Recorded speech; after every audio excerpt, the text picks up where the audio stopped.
Somewhere on your street, there is a clematis vine swallowing an entire fence in purple. The person who owns it does not deadhead it. They do not fuss over it. They forget about it for weeks at a time. And every single summer it comes back bigger, louder, and more spectacular than the year before. Meanwhile, you bought one. You planted it carefully. You watered it. You watched it limp through one disappointing season and then quietly disappear. No dramatic death. It just gave up. Before we go any further, drop a comment right now and tell me where you're watching from and what season you're in. I read every single one, and seeing gardeners from Michigan and Japan and the UK all puzzling over the same plant at the same time never gets old. Now, here is what nobody tells you when you buy that gorgeous plant at the garden center. Clematis is not fragile. It is not difficult. It is simply misunderstood. And almost everything that kills it comes down to 5 very specific mistakes. Once you stop making them, this plant becomes nearly impossible to kill. Stay with me through secret number 4, because that is the one that explains why most clematis disappear in their first 2 years, and it is the secret that turns people who give up on this plant into people who grow it for decades. Number 1, plant it deeper than feels right, and here is exactly how deep. Every plant you have ever bought came with the same instruction. Dig a hole, set the plant at the same depth it sat in the pot, backfill. That rule exists for good reason. Burying most plants too deep smothers the crown and rots the stem. Clematis does not play by that rule. With clematis, you deliberately bury part of the stem. Take the plant out of its nursery pot and set it so the first set of leaf nodes, those little joints where leaves meet the stem, sit 2 to 3 inches below the soil surface. You are intentionally burying part of a healthy stem, and it will feel wrong. That feeling is exactly right. Here is why this matters more than anything else on this list. Those buried nodes can sprout entirely new shoots underground. So if frost destroys the top growth, if wilt strikes, if something snaps the stem at the base, the plant does not die. It pushes fresh growth up from below the soil as if nothing happened.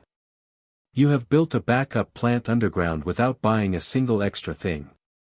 Now, several of you watching already have an established clematis that was planted too shallow. Roots exposed, plant struggling, stuck at the same 6 inches for years. Do not dig it up. That stress can finish a plant that is already weakened. Instead, build it up. Lay 2 inches of compost around the base, tuck it gently under the stems, and mulch over the top. You are recreating that deep planting environment without disturbing the roots. Do this in early spring and watch what happens over the following season. Number 2, cold feet, warm face, and the free way to do it. You have probably heard this phrase. Clematis likes its head in the sun and its feet in the shade.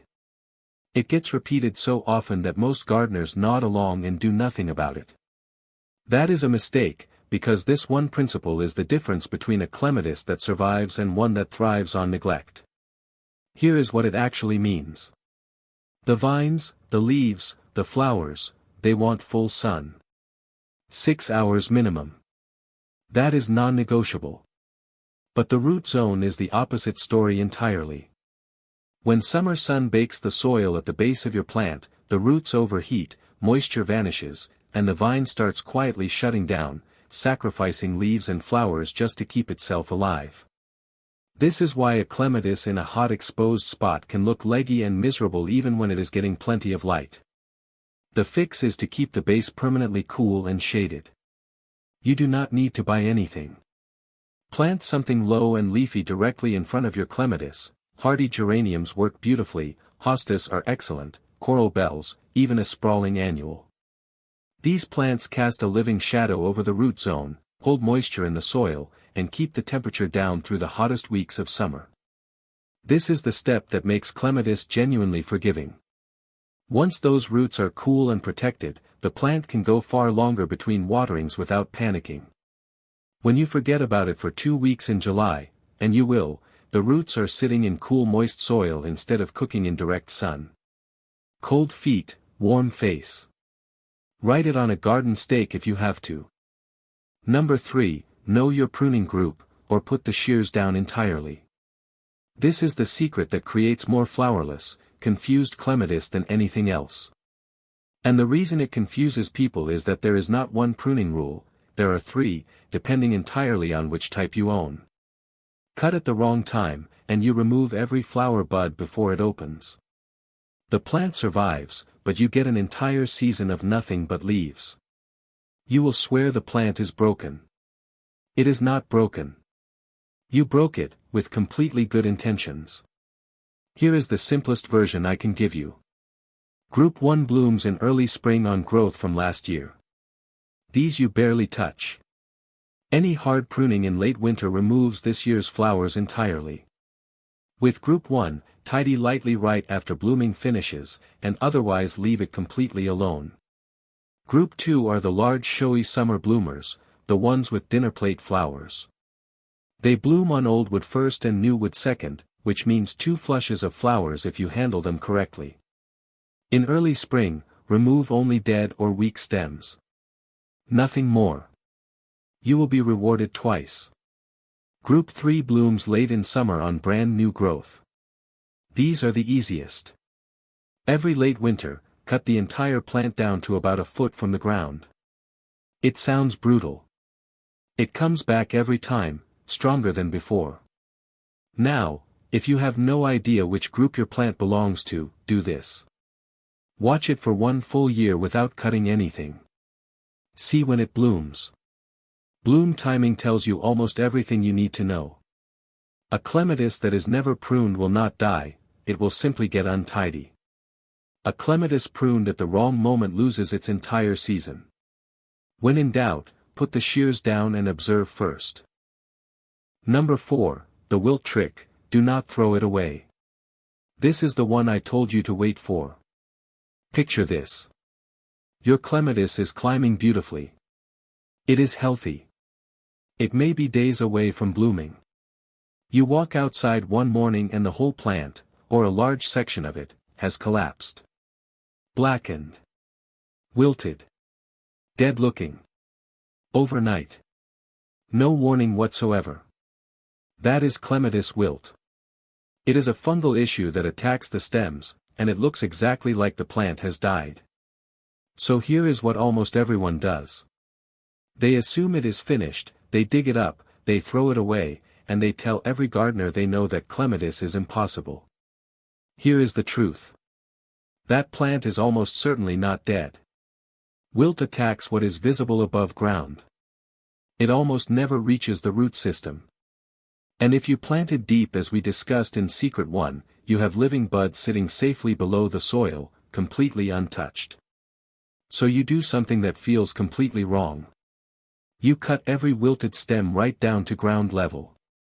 Remove all of it, do not leave wilted material on the plant and do not compost it, because the fungal spores will spread. Then keep the soil consistently moist, keep those roots cool, and wait. In most cases, within 2 to 3 weeks, you will see fresh green shoots pushing up from the base. The plant resets entirely. Many clematis go through wilt once or twice in their early years and then, as the root system matures and strengthens, simply stop doing it altogether. One question that comes up constantly, should you cut only the wilted vine or the whole plant? If only one stem has collapsed, cut only that stem back to ground level and monitor the rest closely. If the wilt has spread to most of the plant, cut everything down.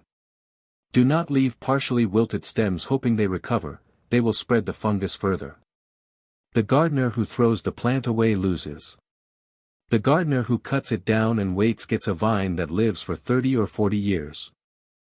Number 5, feed the roots at the right moments, not randomly. Most people either never feed their clematis at all, or they grab whatever is in the shed and apply it whenever they happen to remember. Both approaches give you a plant that just exists, alive but never spectacular, and never tough enough to genuinely shrug off neglect.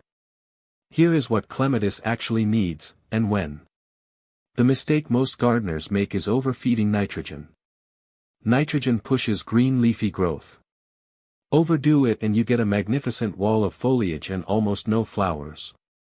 A healthy-looking plant that simply refuses to bloom. What clematis wants for flowers is potassium and phosphorus. So here is the rhythm that works. In early spring as growth begins, work a generous handful of compost or well-rotted manure into the soil around the base, not piled against the stem, but in a ring about 6 inches out.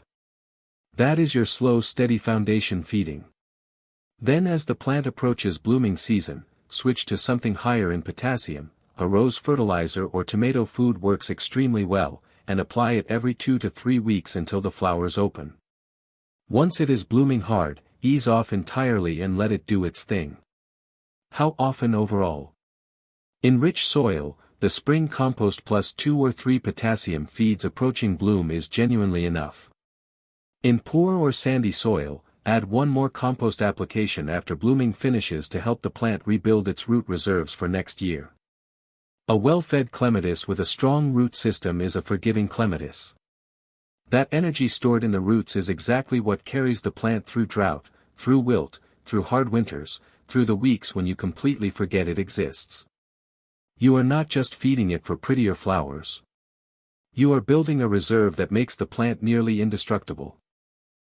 So here is what these 5 secrets actually are when you put them together. They are 1 strategy. Plant deep so the plant always has a backup underground. Keep the feet cool and the face sunny so it stops stressing in summer heat. Respect the pruning group, or leave the shears down until you know which one you have. Refuse to panic when wilt strikes, because that plant is coming back. And feed the roots at the right moment so it builds the strength to survive anything you throw at it, including your own neglect. Do these 5 things and you do not just get a clematis that lives. You get the one swallowing the fence that your neighbors ask about every summer. If this changed how you think about clematis, subscribe, because this channel is built for exactly these plants. The ones everyone calls difficult that are actually just misunderstood. New video every 2 days. And tell me in the comments, have you ever lost a clematis to wilt and thrown it away before you knew it could come back?